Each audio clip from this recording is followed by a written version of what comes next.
Hi everyone, myself MB from Sai Medha and Space Engine Academy. Now let us look at some of the questions in Telangana Genco Assistant Engineering EC paper.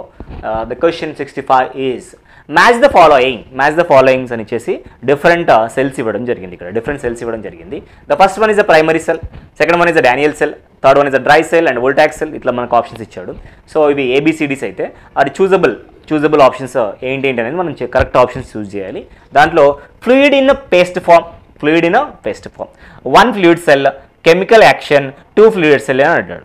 So first of all ఒక సెల్ని primary cell అని చెప్పాలంటే మాత్రం ఒక సెల్లో కనుక EMF generation కనుక chemical action ద్వారా, only chemical action ద్వారా మాత్రమే అయితే దాన్ని ప్రైమరీ సెల్ అంటాం.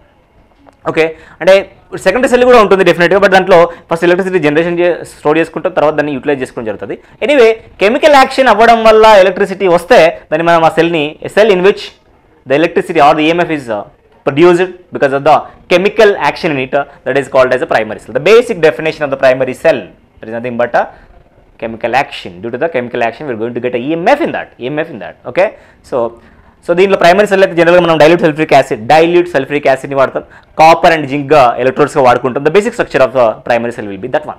సో A3 తోటి ఒకటే ఒక ఆప్షన్ ఉంది, దీన్ని బేస్ చేసుకొని మీరు ఆన్సర్ కూడా కన్ఫర్మ్ చేసేసుకోవచ్చు. It is not 1, it is not 2, it is not 4 also, we can say 3 only. But anyway, let me do the further discussion also here. Daniell cell is nothing but Daniell cell విషయానికి వస్తే మీకు దీంట్లో 2 types of fluids ఉంటాయి. మీకు ఈ cell ఉంటుంది, ఇట్లా ఒక పోరస్ పాట్ ఉంటుంది. పోరస్ పాట్లోనేమో H2SO4 చూసుకుంటారు, దీంట్లో H2SO4 as లిక్విడ్గా తీసుకుంటారు. అదే మన ఓల్టామీటర్ అంటే ఏది కంటైనర్ ఉంటుందో దీంట్లో వచ్చేసరికి సల్ఫ్యూరిక్ 2 ఫ్లూయిడ్స్ కాంబినేషన్లో వచ్చే ఏదైనా సెల్ ఉందంటే అది only Daniel cell. This is the Daniel cell. ఇక్కడ సల్ఫ్యూరిక్ యాసిడ్ వాడతారు, ఇక్కడ డైల్యూట్ సల్ఫ్యూరిక్ యాసిడ్, ఇక్కడేమో కాపర్ సల్ఫ్యూరిక్ యాసిడ్ వాడతారు. This is the Daniel cell. Actually Daniel cell అంటే అర్థం ఏంటండి, 2 ఫ్లూయిడ్స్ ఉంటాయి, దీంట్లో డీప్ ఫ్లూయిడ్స్ ఉంటాయి. So that based on that you can say 2 fluid, that is the fourth option. Dry cell అంటే so మనకి ఇలా ఉంటుంది, ఇట్లా ఒక పేస్ట్ పెట్టుకుంటాం, దీంట్లో కార్బన్ ఎలక్ట్రోడ్ పెడతాం. Let me drop clearly. ఇట్లా సెల్ ఉంటుంది, ఇట్లా ఒక పేస్ట్ ఫామ్లో ఉంటుంది, దీంట్లో మనం కార్బన్ ఎలక్ట్రోడ్ పెట్టడం జరుగుతుంది. This is the complete paste. ఈ పేస్ట్లో మనము manganese dioxide and ammonium chloride ఇందులో పేస్ట్ లాగా పెడతాం. దట్స్ వై ఒక హింట్ ఇచ్చాడు, that is nothing but dry cell fluid in the paste form. So one more thing, Voltax cell is a one fluid cell.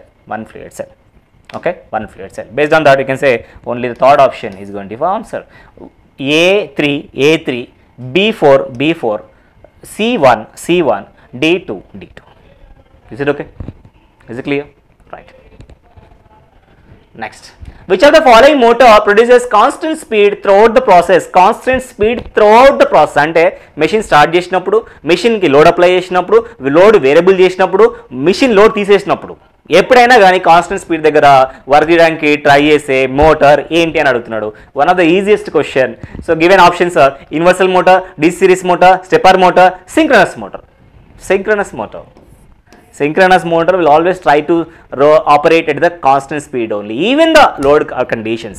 Load variability unna gaani it will try to operate that motor try to operate itself on the constant speed only.